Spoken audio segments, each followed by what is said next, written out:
오늘 두 분 초대했습니다. 정치학자인 김형준 명지대 교수, 그리고 언론인 출신 배종호 세안대 교수 두 분 나와 있습니다. 안녕하십니까? 안녕하십니까? 안녕하세요. 자, 지금 장면 어떻게 보셨습니까? 저는 한 2003년 2월 25일 날 노무현 정부가 출범했지 않았었습니까? 네. 그 당시에 인선이 진짜 그 당시에는 파격이었었어요. 네. 당시 청와대는 뭐 인선을 보면은 굉장한 분들이 많이 수석을 차지했었었는데 젊고 역동적인, 그리고 대통령이 정무수석실조차 폐지시키고 그리고 새로운 모습을 보이겠다 얘기를 했는데요. 제가 실은 혹시 신봉승 작가 아세요? 네네네. 사극하셨죠. 네. 그분이 조선왕조 실록을요 8년 만에 다 읽어봤대요. 네. 근데 그분이 이런 말씀을 하셨어요. 왕이 잘 펼칠 때하고 펼치지 않을 때라고 비교를 해보니까 도승지를 누구를 쓰느냐에 따라 다르다라는 거예요. 네, 근데 도승지를 아주 굉장히 나이 들고 관록 있고 이런 분을 쓰면 대부분 실패하더라. 오히려 도승지가 젊고, 그러니까 왕과 결국은 영의정을 포함해서 저걸 가교 역할을 하고 그렇게 파격적인 인사를 했을 때가 대부분 성공했다는 말을 제가 들었는데 왜 그 말이 나왔냐면 김기춘 왕실장을 임명하면서 신봉승 작가가 이거 실패할 수밖에 없다고 얘기를 한 적을 들은 적이 있어요. 그래서 대통령이 얘기한 청와대를 젊고 역동적이고 탈고지로 만든다. 그런 의미에서 비서실장을 50대 초반에 그런 실장을 썼다는 것은 정치 실험이면서도 한편으로 뭔가 좀 변화시켜야겠다라고 하는 그런 의지가 강력하게 반영된 거라고 보고, 중요한 것은 꼭 그런 방향이 좀 지속됐으면 좋겠어요. 좀 가다가 뭐 2013년도에도 박근혜 전 대통령 처음 출범할 때 얼마나 기대가 많았었습니까? 뭐 원칙과 신뢰를 지키겠다, 국민이 행복한 시대를 만들겠다고 했는데 결국 오래가지 못했고, 다만 그 당시 초창기 때 인사 실패가 굉장히 많았었는데 하여튼 첫 인사는 많은 분들이 생각할 때 잘하고 있다, 그리고 기대가 된다라는 거로 요약할 수 있다고 봅니다. 네. 자, 저희가 조금 전 그 조국 새 민정수석 오늘 임명됐죠. 화면 프로필 잠깐 좀 일찍 들어왔었는데 죄송합니다. 다시 한번 보여드리겠습니다.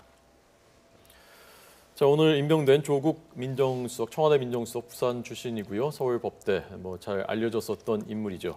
어제 오늘 그 청와대 인선 그리고 새 총리까지 어떻게 평가하셨습니까, 배 교수님은?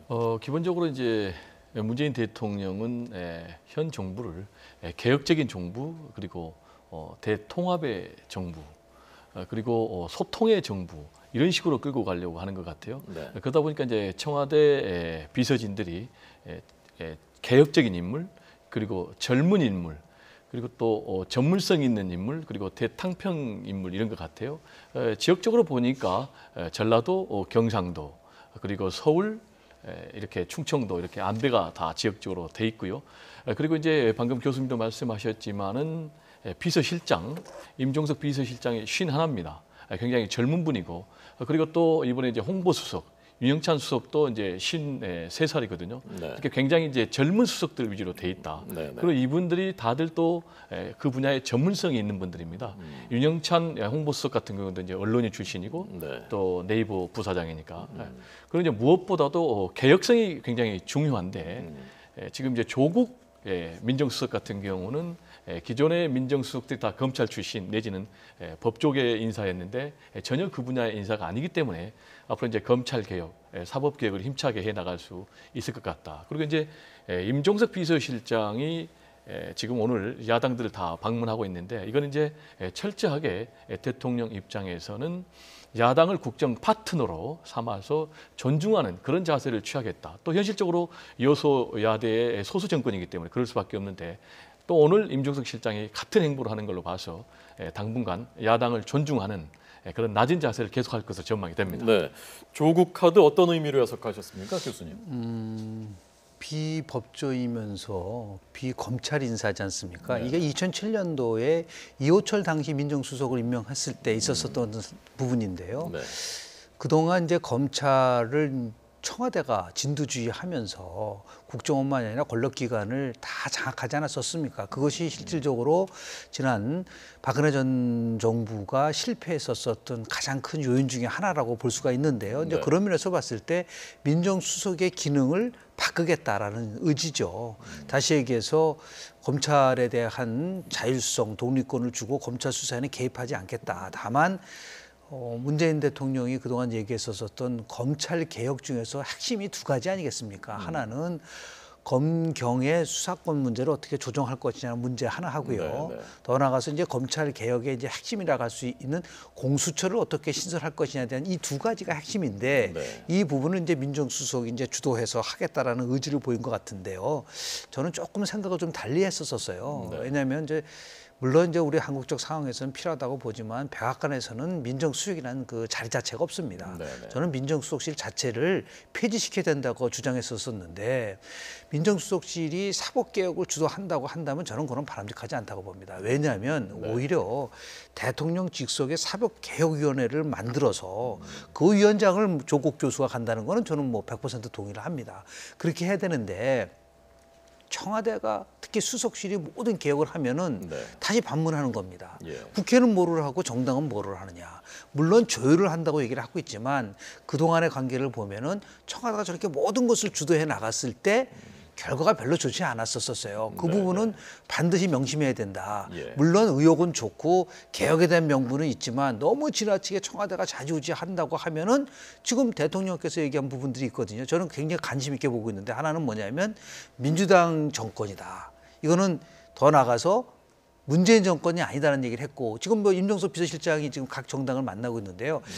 이 부분에 대해서 한번 좀 추후에 좀 알아볼 필요가 있는데 어저께 문 대통령이 오늘은 시진핑이랑 수석이랑 주석이랑 통화를 했지만 트럼프 대통령이랑 통화를 했지 않습니까?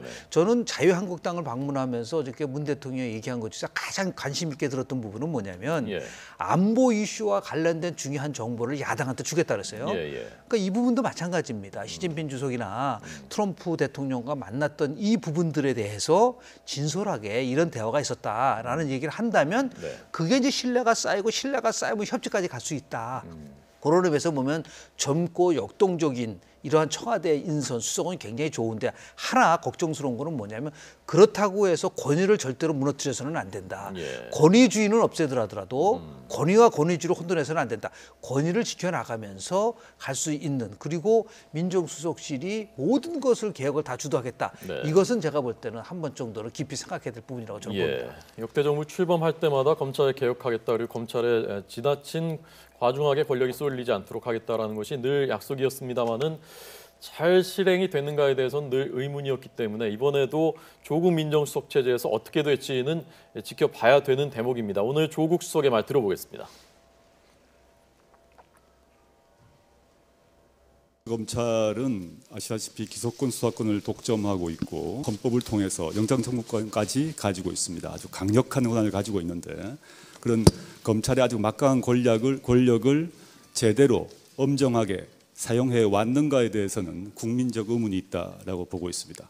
고비처를 만드는 것이 검찰을 죽이는 것이 아니라 진정으로 검찰을 살리는 것이라고 저는 믿고 있고요. 그걸 어떻게 통과시킬 것인가의 문제는 국회에서 협조를 해주실 거라고 생각하고요. 과거 이제 민정수석이 검찰의 수사 지휘나 그런 측면에 그 원활하게 소통을 했던 걸로 알고 있는데 민정수석은 수사 지휘를 해서는 안 됩니다.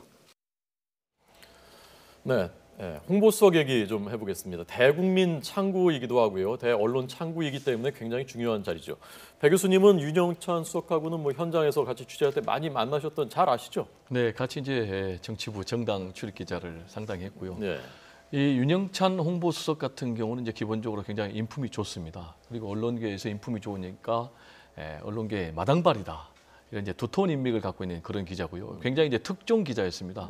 우리 저 앵커께서도 아시겠지만 이제 기자들한테 가장 영예로운 상이 한국기자협회가 선정한 올해의 기자상인데 윤영찬 수석이 그 올해의 기자상을 탔습니다. 뭘로 탔냐면 이제 박계동 의원 인터뷰를 통해서 노태우 대통령 4천억 비자금 그걸 폭로해가지고 완전히 이제 정치권에 큰 지각 변동을 가져왔는데 기자로서도 굉장히 유능했고 그리고 이제 네이버 부사장으로 활동하면서 굉장히 이제 SNS를 통해서 대국민 소통하는 부분도 능해가지고 이번 대선 과정에서 SNS 본부장을 맡으면서 정책 쇼핑몰인 문재인 1번가 해가지고 굉장히 이제 큰 좋은 반응을 받았는데 제가 볼 때는 이런 전문가들을 이번에 문재인 대통령께서 발탁한 것은 굉장히 좋은 일이다. 그리고 또 특히 이제 SNS 전문가를 또 발탁한 것은 앞으로 본인이 얘기했듯이 직접 기자 브리핑도 하고 그런 이제 대국민 소통 또 언론 소통을 늘려나겠다는 이제 그런 의지고요. 이 조국 민정수석과 관련해서는 이제 교수님 말씀이 상당히 맞는데 누군가는 검찰 개혁을 해야 되는 겁니다. 그 방법론에 있어서. 그런데 이제 조국 민정수석이 분명히 입장을 밝힌 게 뭐냐면은 검찰은 개혁을 해야 된다. 그러나 그럼 검찰 수사 지휘를 하겠습니까? 그러나 수사 지휘를 안 하겠다. 그리고 검찰 개혁을 어떻게 할 것인가? 공직자 비리 수사처를 만들어야 된다. 이유는 검찰을 죽이려는 것이 아니고 검찰을 살리려는 것이다. 기본적으로 민주주의 원리가 견제와 균형 아니겠습니까? 그렇지만 이제 검찰 입장에서는 모든 권력을 다 쥐었어요. 수사권, 기소권, 영장 청구권.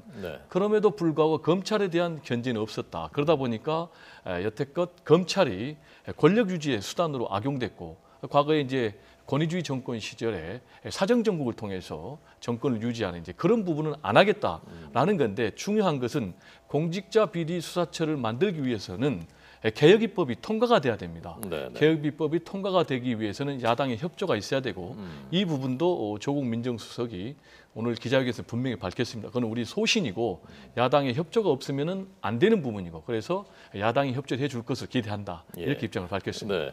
오늘 청와대 인사수석 조현옥 수석, 첫 번째 여성 수석이고 사실 대중적으로 많이 알려져 있었던 인물은 아니란 말입니다. 어떤 카드라고 보셨습니까? 저는 굉장히 잘된 카드라고 봅니다. 이례적이라고 얘기를 하지만 실은 문재인 대통령이 10대 공약을 발표를 하면서요.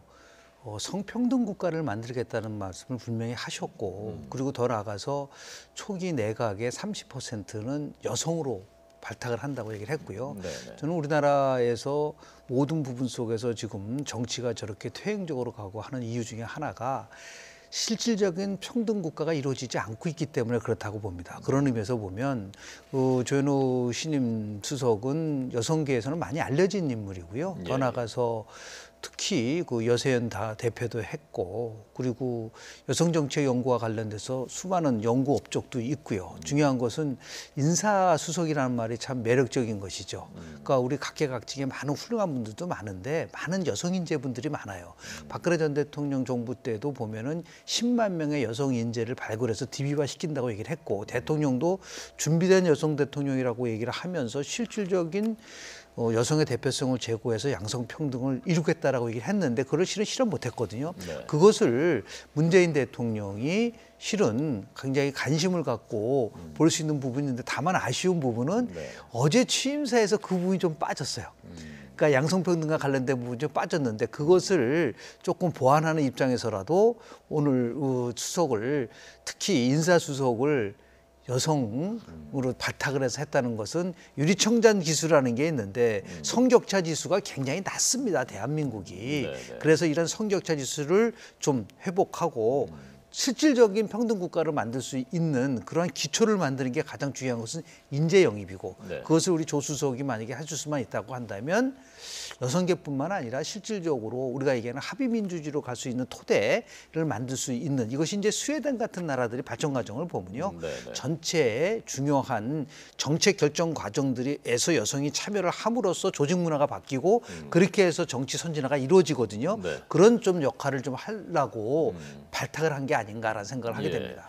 인사수석이라는 자리가 그 참여정부 때 처음 생겼다가 중간에 없어졌다가 그렇습니다. 박근혜 정부 때 다시 부활을 했는데 인사 검증은 민정수석실에서 하는 것이고 인사수석이 어떤 역할을 하는 것인지 어느 분이 좀 설명을 해주시죠. 일단 이제 인사수석 같은 경우에는 처음에 어떠한 인사가 바람직한 거에 대한 것을 추려내죠. 그렇게 해서 이제 인재가 선정이 되면 과거에는 보면 민정수석실이 주도한다고 했지만 정부에 따라서는 인사위원회가 구성이 돼 있었어요. 그러니까 비서실장 그리고 민정수석 그리고 인사수석들이 이제 참여를 해서 거기서 최종적으로 결론이 나면 그것을 이제 대통령한테 보고를 해서 재가를 받는 이런 그 시스템으로 돼 있는데요.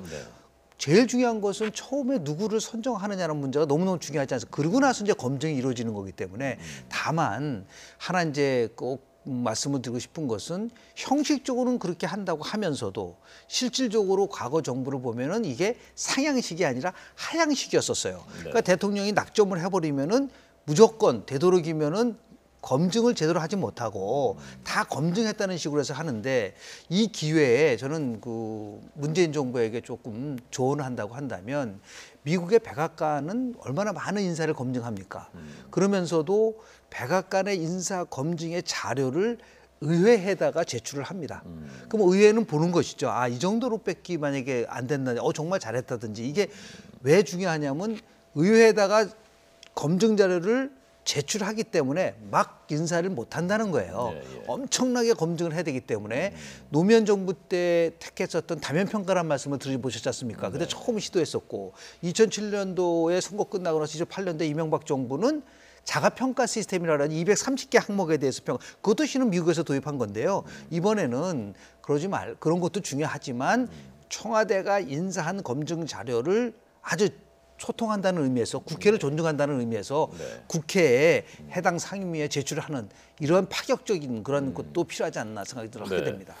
자, 이 총무비서관 과거에는 총무수석이었습니다. 옛날에는 그래서 뭐 비서관입니다만 거의 수석급으로 생각하는 비중 있는 자리인데 여기에 경제관료 임용된 건 제 기억엔 처음인 것 같은데 그렇습니다. 어떤 뜻이라고 해석하십니까? 이 부분도 굉장히 이번 청와대 인사에서 파격적인 대목인데요. 그래서 이제 임종석 비서실장이 이 부분을 좀 눈여겨봐달라라고 이제 주문까지 했는데 말씀하신 대로 역대 총무수석, 총무비서관은 이제 대통령의 신복이었어요. 그래서 이제 이명박 대통령 때는 이제 김백준 이제 총무수석 해가지고 MB 집사다 이랬고 그다음에 이제 박근혜 전 대통령 정부 시절에는 이제 이재만 문고리 3인방 이렇게 핵심들이 했거든요. 그러면은 왜 이렇게 이번에는 정통 기재부 재무관료 출신을 영입을 했는가, 발탁을 했는가라는 부분과 관련해서 그러면 이제 과거에 이런 좀 관행들과 고리를 끊겠다. 그리고 총무비서관이 굉장히 중요한 이유가 청와대 살림살이를 다 도맡는 거거든요. 그렇죠. 결국 그 얘기는 이제 돈을 만지는 거거든요. 그런데 이 돈 집행을 투명하게 하겠다는 이제 그런 의지고요. 이것과 관련해서 그래서 당초에 다들 예상들은 워낙 여기는 이제 대통령이 신복이 가는 자리이기 때문에 삼철 중에서 핵심인 양정철 전 비서관이 가지 않겠는가. 다들 이렇게 생각을 했는데 양정철 비서관이 총무비서관도 가지 않고 인사수석에도 발탁이 되지 않았어요.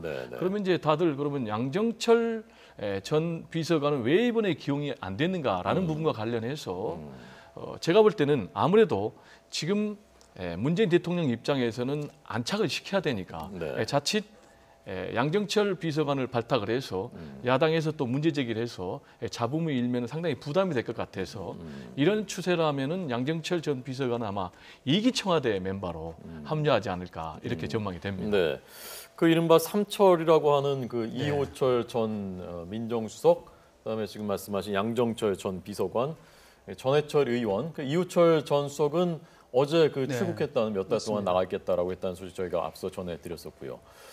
지금까지 왜 그 주요 유력하다는 그 인사 명단 그 떠돌았었던 것 중에 사실 대부분 맞았는데 지금 여기만 틀렸거든요. 양정철 비서관만. 그 왜 그러냐면 하이라이트죠. 이게 다 해놓고 나서 만약에 양정철 전 비서관 임명을 역시 이 정부도 마찬가지구나. 결국 코드 인사고 과거에 자신의 채찍근을 임명할 수밖에 없다라는 것이 있기 때문에 아무리 잘해도 하나가 잘못되면은 모든 것이 잘못된 거로 비춰질 수 있는데 지난 노무현 참여정부 때 나왔었던 말 중에 하나가 코드 인사라는 것이 참 많았었지 않습니까? 그래서 스스로 저는 오히려 어떻게 보면 이제 국정 운영에 경험이 있다라는 거 하고요. 그리고 실은 노무현 정부가 실패했었을 때 어떤 점이 부족했냐는 것을 잘 성찰하고 있는 것 같아요.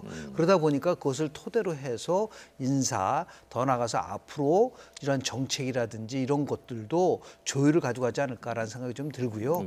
더 나아가서 투명한 정부를 만들겠다. 젊고 유능한 정부를 만들고 더 이상 권력을 어떠한 특정한 세력이 좌지우지하는 것은 맞겠다라는 것을 하게 되는데요. 2000년도에 부시 대통령이 이제 당선이 되고 나서요. 그때 많이 나왔었던 말들이 뭐였었냐면 ABC란 말이 많이 나왔어요. 네, Anything but Clinton. 예, 클린턴이 한 거 빼놓고는 다 하겠다라고 해서 막 그 화제가 됐었었는데요. Anything but 박근혜라는 것이 아니냐. 그러니까 불통을 소통으로 만들고 군림하는 것을 섬김으로 가고 폐쇄적인 것을 개방적으로 가고 이런 것만 한다고 한다면 많은 국민들은 바로 직전에 대통령과 비교하는 그러한 경향이 있거든요. 네. 그런 면에서 봤을 때 지금 현재까지는 나름대로 잘 그렇고 좀 준비됐었던 오히려 인수위가 없었는데도 불구하고 큰 잡음 없이 지금까지는 잘 진행을 하고 있다는 평가를 내리고 싶습니다. 예. 자, 마지막으로 백 교수님, 오늘 그 박영선 민주당 의원이 야당 의원들도 동참할 수 있다, 내각에. 특히 탄핵에 동참했다면 자유한국당 의원들도 대상이다라고 발언했는데요. 자유한국당이 내각에 동참할 가능성이 있는지, 그리고 자유한국당 입장에서 그걸 받아들일지 어떻게 전망하십니까? 자유한국당 부분은 이제 상당히 좀 결과를 지켜봐야 될 대목인 것 같습니다. 기본적으로 문재인 대통령께서 선거운동 기간에 얘기한 것은 이제 대탕평, 대통합의 정부를 하겠다라는 측면에서 보면은 자유한국당까지 당연히 포함이 되는데, 기본적으로는 대연정보다는 소연정을 얘기를 했지 않습니까? 그리고 개혁의 뜻을 같이 하는 그런 세력으로 상당히 범위에 대해서는 이제 제한적으로 했는데, 선거 막바지 임박에서 이제 박영선 선대위원장 같은 경우는 자유한국당까지 포함시킬 수 있다라고 했는데, 제가 볼 때는 그 부분은 50대 50이고, 일단 1차적으로는 민주당 입장에서는 지금 연대의 대상이 국민의당이기 때문에 제가 볼 때는 이제 국민의당 소속 의원을 내각에 기용하는 그런 게 더 확률이 높을 것 같고요. 그리고 이제 국민의당에서도 지역구 의원을 하게 되면은 또 경쟁 관계에 있는 사람이 있기 때문에 지역구 관계보다는 제가 볼 때는 이제 비례대표 의원을 바탕할 가능성이 굉장히 높고요. 두 번째로는 이제 바른정당 소속 의원들을 할 것 같고, 한다면 이제 맨 마지막으로 자유한국당 그 부분을 발탁할 것 같은데, 제가 바람은 어쨌든 간에 지금 문재인 대통령 같은 경우는 소수 정권이고 개혁 입법을 발의하기 위해서는 180석 이상이 동의를 해줘야 되기 때문에 그러기 위해서는 야당의 도움을 받아야 되고, 그러기 위해서는 역시 자신들만의 인사를 기용할 것이 아니고 다른 당 인사도 발탁을 과감하게 해서 연정 그리고 연대 협력의 정치를 분명하게 해나갈 필요가 있다, 이렇게 생각합니다. 근데 소탕평이 아니라 대탕평으로 갔으면 좋겠어요.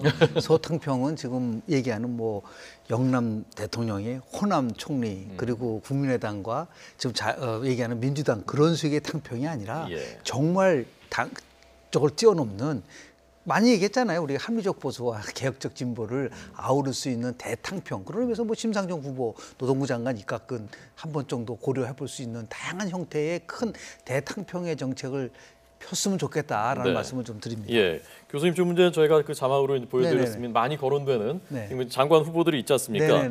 부총리, 경제부총리 이용섭, 조윤재, 김광두 뭐 등등 거론돼. 교육부 총리는 김상곤, 뭐 외교부 이수혁, 정의용. 뭐 이 거론되고 있지 않습니까? 어떻습니까? 이 예상대로 갈 것 같습니까? 아니면 또 다른 가겠죠. 왜냐하면 특히 이제 경제는요, 6개월 내에 틀을 잡느냐 안 잡느냐가 결국은 성공 여부를 결정짓고 있기 때문에요. 지금 소득주도 성장론이 가장 핵심적인 제이노믹스의 핵심이지 않습니까? 그렇다면 제이노믹스를 입안하고 그것을 끌고 가고 사람이 먼저다라고 하는 것에 아주 굉장히 많이 참여했었던 분들이 참여하는 게 저는 자연스럽다고 봐요. 그런 의미에서 지금 나온 뭐 김광두 국가미래연구원 전 원장부도 실은 제이노믹스나 소득주도 성장론을 많이 얘기를 했었었고요. 그래서 아마 물망에 오르는 것 같고요. 뭐 이용섭 전 장관 같은 경우도 뭐 그 분야에서는 뭐 국세청장도 하고 노무현 정부 때 활동도 많이 했었고 했겠는데, 중요한 것은 정말 실적을 낼 수 있고 국민이 체감할 수 있는 것을 만들어낼 수 있는 이론적인 걸 넘어서서 실무적 경험과 철학과 의지가 같이 함께 가져갈 수 있는 그러한 인사가 좀 중용이 됐으면 좋겠을 것 같습니다. 지금 거론되는 그 장관 후보들 중에 뭐 추미애, 우상호, 송영길 등등 당내 인사들이 많지 않습니까? 어떻습니까? 당내 입각이 많을 것으로 보십니까? 아무래도 이제 이번에는 이제 국회 청문회를 통과를 해야 되지 않습니까? 그런데 지금 인수위 과정이 없이 바로 임기를 시작을 하기 때문에 네. 만약에 이제 국회 청문회 과정에서 낙마 사태가 일어나면은 내각을 꾸리는데 굉장히 시간이 많이 걸리지 않습니까? 참고로 지난 박근혜 정부 같은 경우는 일단 기본적으로 총리 후보자가 낙마를 하는 그런 경우가 있었고 또 미래창조과학부 장관인 이제 김종훈 씨가 왔다가 결국 이제 낙마를 해서 미국으로 돌아가는 이제 그런 일이 있었는데 기본적으로 이번에 입각 대상의 정치인들을 선호하는 이유는 정치인들이 이제 아무래도 선출직이다 보니까 네네. 대중들로부터 검증을 받아서 예. 국회 청문회에 통과할 확률이 굉장히 높습니다. 네. 이제 그런 점에서 제가 볼 때는 정치인들을 입각을 시킬 것 같고 이제 특히 지금 굉장히 그 치열한 분야가 법무부 장관입니다. 법무부요. 네, 법무부 장관 보면은 이제 문재인 대통령의 핵심이라고 할 수 있는 이제 전해철 의원이 있고요. 그다음에 말씀하신 이제 박영선 의원도 있고 네네. 또 여기에 이제 추미애 대표도 거론이 되고 근데 굉장히 이 부분이 이제 치열하고 또 박범계 의원까지 있고요. 예. 그다음에 이제 또 통일부 장관 이 부분에는 뭐 송영길 의원 비롯해서 우상호 대표 또 뭐 안희정 지사까지 거론되고 김부겸 의원까지 거론되는 그래서 제가 볼 때는 어느 때보다 더 이 부분에 정치인들 입각이 많을 것 같고요. 제가 네. 이제 마지막으로 좀 말씀드리고 싶은 것은 정말 대탕평의 정치를 좀 펼쳐야 되는데 우리가 좀 참고로 삼아야 될 게 미국의 링컨 대통령입니다. 미국 링컨 대통령 같은 경우는 이제 남북 전쟁의 상처를 다 치유해야 되는 그런 숙제가 있었지 않습니까? 그러다 보니까 자신의 정적까지도 내각에 과감하게 입각시키는 이제 그런 문제가 있었고 또 남아공의 이제 넬슨 만델라 전 대통령 같은 경우는 이제 흑백 갈등이 굉장히 심했지 않습니까? 네, 네. 근데 자신이 27년 동안 감옥에 있었는데 백인들에 의해서 전직 백인 대통령을 자신의 정부 부통령으로 발탁하는 네, 그런 인사를 과감하게 했는데 예. 그런 이제 대통합, 대탕평의 좀 인사가 필요하지 않나 이렇게 생각합니다. 예, 잠깐만요. 지금 그 저희가 화면 보여드리고 있었거든요. 두 분을 네네. 잠깐 좀 보시죠. 이게 오늘 화면입니다. 오늘 그 청와대에서 새로운 참모진과 함께 새 대통령이 점심 식사 후인가요? 약간 산책을 이게 커피를 들고 산책하면서 그 정원에서 얘기를 나누는 모습이었습니다. 좋아 보이네요. 네. 자, 테이크아웃 커피죠. 그리고 오늘 임명된 수석 비서관들 함께 지금 가고 있습니다. 새 홍보수석, 임종석 비서실장, 윤영찬 홍보수석, 그리고 인사수석, 오늘까지 조국 수석도 있고요. 다 임명된 이 장면이 촬영돼서 조금 전 공개돼서 도착해 저희가 저거 보여드렸습니다. 참 좋은 장면이고요. 또 하나는 이번 기회에 두 가지를 좀 바꿨으면 좋겠는데요. 네. 대통령 청와대 수석 비서관을 하에는 그 의자 좀 바꿨으면 좋겠어요. 이 자리가 너무 떨어져 있어가지고 대통령하고 가깝게 얘기 백악관에서 그 참모회의 하는 거 혹시 보시면 뭐 옆에 앉아서 숨소리가 들릴 정도로 돼 있는 거하고 대통령이 어저께 인선을 직접 발표하셨지 않습니까? 그 저 국무총리 내정자를 이 거리가 너무 멀어요. 기자단 거리가. 네. 그래서 가깝게 붙이는 거가 있는데 하나 추가적으로 말씀을 드리면 저는 이번에는 정치인들 좀 배제했으면 좋겠어요. 네. 기회는 평등할 것입니다라고 외쳤었는데 이 기회를 기존 정치인들한테만 주지를 마시고 예. 정말 사회 각계 많은 인자들을 많이 좀 우리가 과거에도 보면은 전부 다 모든 것들이 지금 정치인에 대한 것들이 국민들이 어떻게 생각하고 있는지에 대해서 말씀 좀 드렸으면 좋겠습니다. 네, 알겠습니다. 자, 저희가 뉴스 중에 그 임종석 비서실장이 자유한국당을 방문하면 그 모습을 보여드리려고 했는데 아직 도착하지 않았습니다. 저희 뉴스 시간은 끝났고요. 그래서 그 모습은 다음 뉴스 시간에 보여드리도록 하겠습니다. 오늘 두 분 잘 들었습니다. 고맙습니다. 감사합니다.